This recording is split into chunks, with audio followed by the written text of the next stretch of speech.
Hello tout le monde, j'espère que vous portez à merveille. Moi je me porte super bien et aujourd'hui je reviens pour vous parler de la différence entre le gel d'aloe vera d'un côté et le gel de lin de l'autre, parce que ce sont tous les deux des gels qu'on utilise pour nos cheveux mais qui en vérité n'ont pas du tout la même utilité.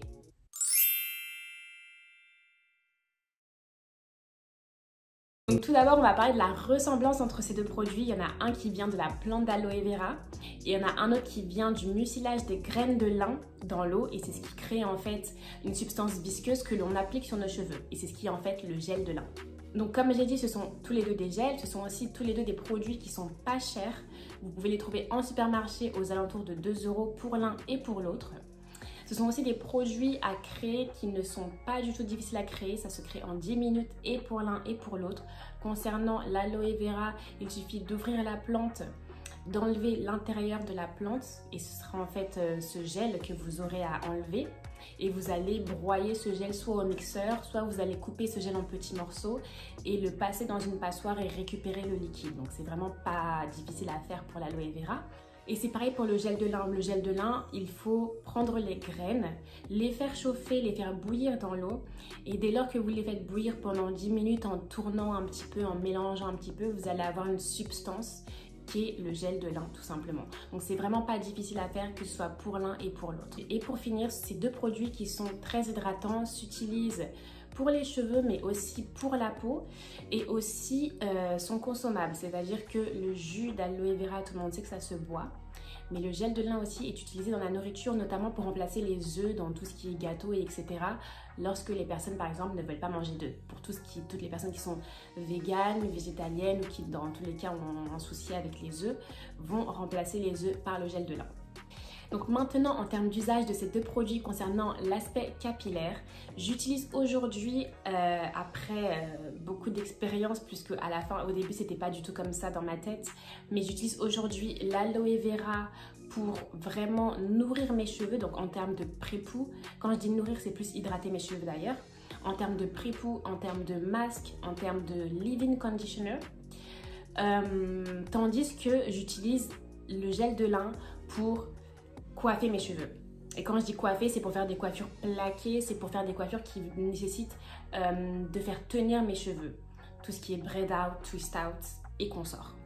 Moi je fais ça, c'est parce que je me suis rendu compte qu'en utilisant par exemple le gel d'aloe vera en tant que styler, mes cheveux n'étaient pas aussi bien définis que ce que je pensais. C'est-à-dire que le gel d'aloe vera faisait un travail magnifique pour hydrater mes cheveux, notamment en pré-poux ou en masque parfois, et surtout en leave-in conditioner, mais que si je mettais juste l'aloe vera en leave-in conditioner, ou bien même que je finissais de faire ma méthode liquide oil cream et que j'ajoutais de l'aloe vera à la fin en tant que gel pour fixer mes cheveux, ça ne fonctionnait pas parce que mes cheveux étaient fixés, mais si vous voulez, les boucles, la coiffure du cheveu n'était pas définie.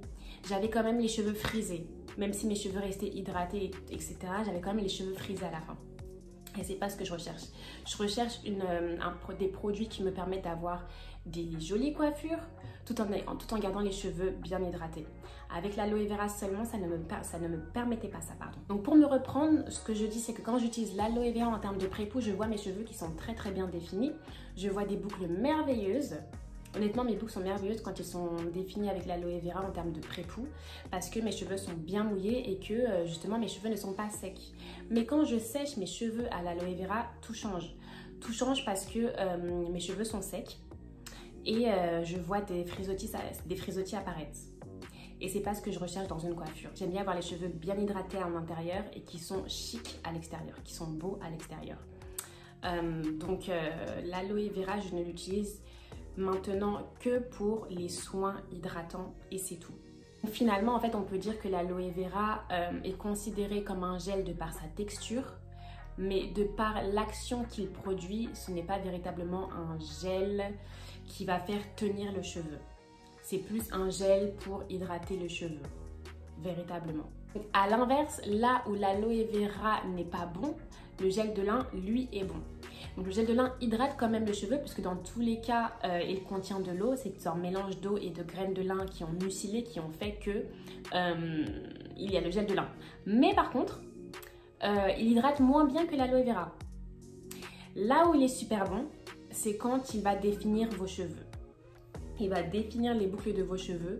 Le moyen de l'utiliser et pour que ce soit vraiment maximal pour vous, c'est de l'utiliser après une méthode liquid oil cream ou une méthode liquid cream oil. Moi, j'utilise la méthode liquid cream oil. Donc, par exemple, je vais prendre mon leave-in à base d'aloe vera avec un mélange d'eau et un mélange de fenugrec, par exemple.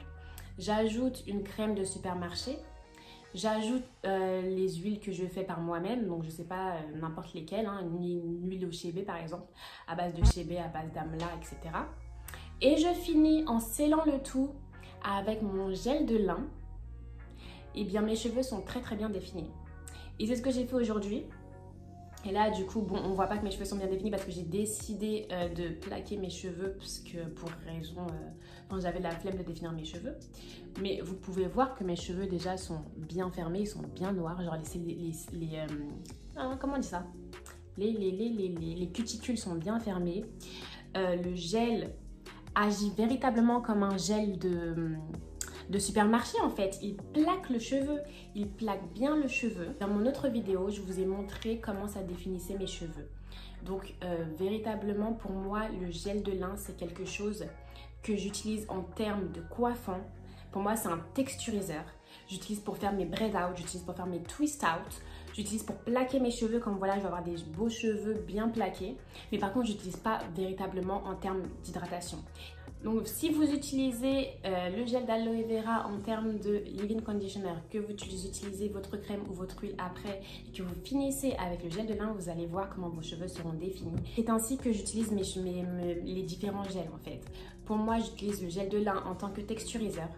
Et j'utilise le gel d'aloe vera en tant que soin pour hydrater mes cheveux. Il y a beaucoup de personnes qui disent que le gel de lin assèche le cheveu, mais le gel de lin n'est pas véritablement asséchant pour le cheveu. Il gaine le cheveu. Il va enrouler votre cheveu de son produit en fait. Il va enrouler votre cheveu de son gel. Et quand le gel va sécher, ça va gainer le cheveu. Et parce que ça va gainer le cheveu, vous allez avoir l'impression que votre cheveu est sec à l'extérieur. Mais à l'intérieur du cheveu, votre cheveu reste quand même hydraté. Parce qu'en fait, il ne fait pas sortir l'humidité du cheveu. Il va justement renfermer l'humidité dans le cheveu. Mais vous n'allez pas vous en rendre compte parce que justement, votre cheveu sera scellé par le gel.